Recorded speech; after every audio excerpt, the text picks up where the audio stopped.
y a plusieurs démarches actuellement concernant la restauration de la paix au Congo. Quelle efficacité avec autant de négociations parallèles pour la même cause? La paix, c'est une démarche en fait. Ce qu'on a vu à Washington le 4 décembre, la signature de cet accord de paix, de l'accord de Washington, ce n'est que le début. On sait très bien que les choses ne vont pas être si faciles que ça. Ça va prendre du temps, il y aura des complications par-ci et par-là. On n'accepte pas du tout, bien sûr, on n'accepte pas du tout qu'aucune des parties puisse sortir de cette voie sur laquelle ils se sont engagés à Washington, la voie de la paix. Mais on sait très bien que ce n'est pas évident, il y aura des difficultés de temps à autre, mais c'est à nous,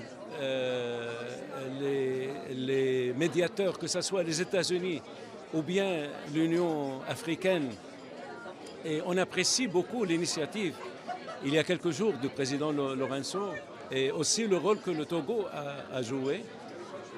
Mais l'Union africaine en général, c'est à nous tous, ensemble, de faire de sorte que tous les mécanismes qu'on a mis en place pour la mise en œuvre de cet accord de paix sont respectés.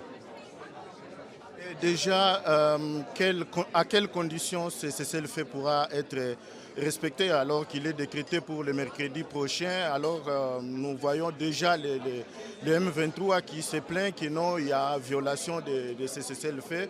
À quelles conditions vous pensez que non, ce nouveau cessez-le-feu doit être respecté? On sait encore une fois que c'est très compliqué, que c'est difficile, mais on est toujours optimiste parce que en ce qui concerne les États-Unis, en ce qui concerne le président Trump et le secrétaire Rubio, on s'est engagé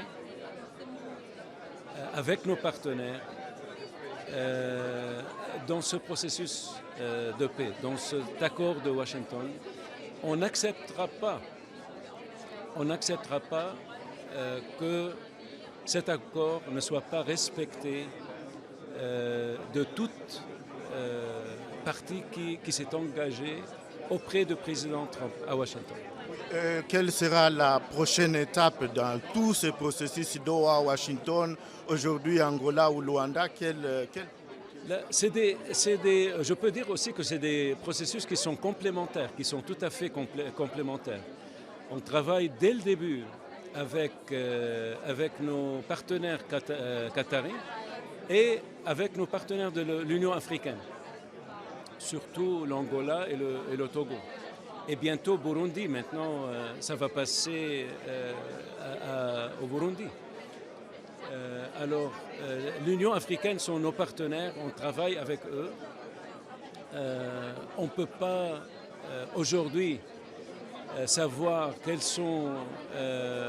quels vont être les résultats d'ici quelques jours ou d'ici une semaine, mais on est toujours optimiste.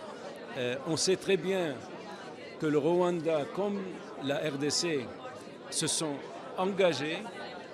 Le président Kagame s'est engagé à Washington auprès du président Trump et du monde entier. La même chose avec le président Tshisekedi.